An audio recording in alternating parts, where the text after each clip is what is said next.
Hi everyone, welcome back to my channel. Today video వచ్చేసి బోడ కాకరకాయ ఏ విధంగా ఫ్రై చేసుకోవాలో చూపించబోతున్నానండి. ఇవి సీజనల్గా దొరుకుతాయి, ఈ సీజన్లో ఎక్కువ దొరుకుతాయి.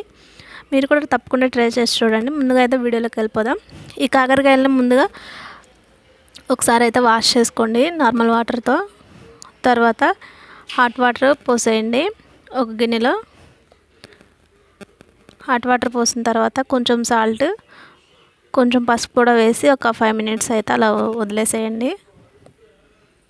వాటి మీద క్రిములు ఏమన్నా ఉంటే మట్టి క్రిములు పోతాయి, హాట్ వాటర్ కదండి, అందుకని. ఫస్ట్ టైం నా ఛానల్ చూస్తున్నట్లయితే ప్లీజ్ సబ్స్క్రైబ్ మై ఛానల్ అండి.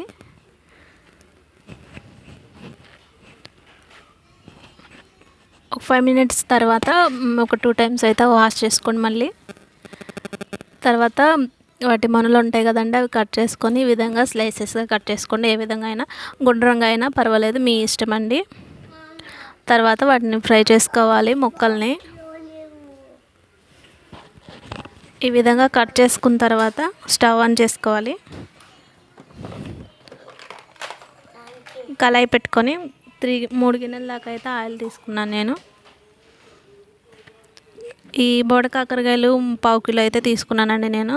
దానికి సరిపడా ఆయిల్ తీసుకుంటున్నాను. నేను ఆయిల్ తక్కువ వాడతానండి, అందుకనే 3 గిన్నెల వాటికి అయితే తీసుకున్నాను. ఈ ముక్కల్ని ఫ్రై చేసుకోవాలి మీడియం ఫ్లేమ్ మీద.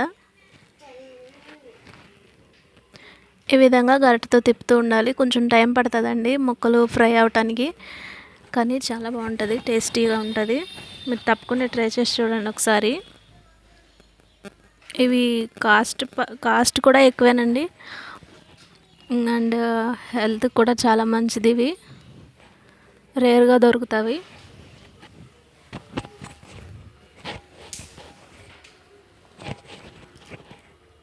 ఈ విధంగా గరిటెతో తిప్పుతూ ఉండాలండి.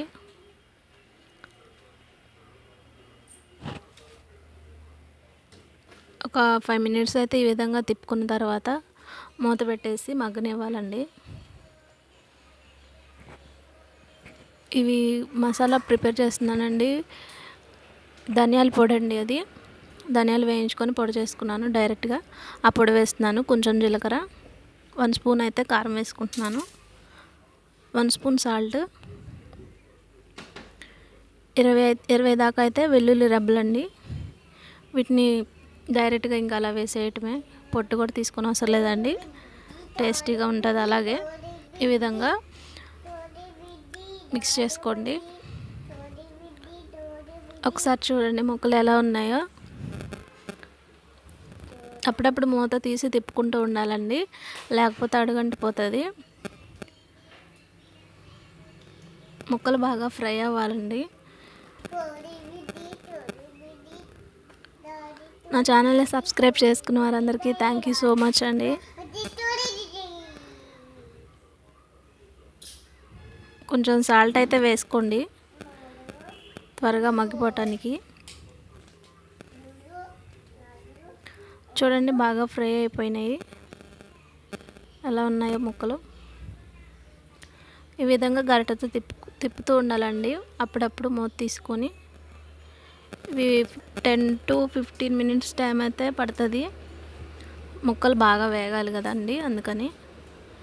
ముక్కలు బాగా వేగాయి అనుకున్న తర్వాత మనం తయారు చేసుకున్న మసాలా పౌడర్ ఉంది కదండి, అది కూడా వేసేసుకోవాలి. బాగా కలిపేయాలండి, ఎక్కువ అలానే ఉంచేయకూడదు, అంటే ఎక్కువసేపు అలా ఉంచకూడదు, మాడిపోతుంది మసాలా అనేది. త్వరగా ముక్కలకి పట్టే విధంగా కలుపుకోవాలి.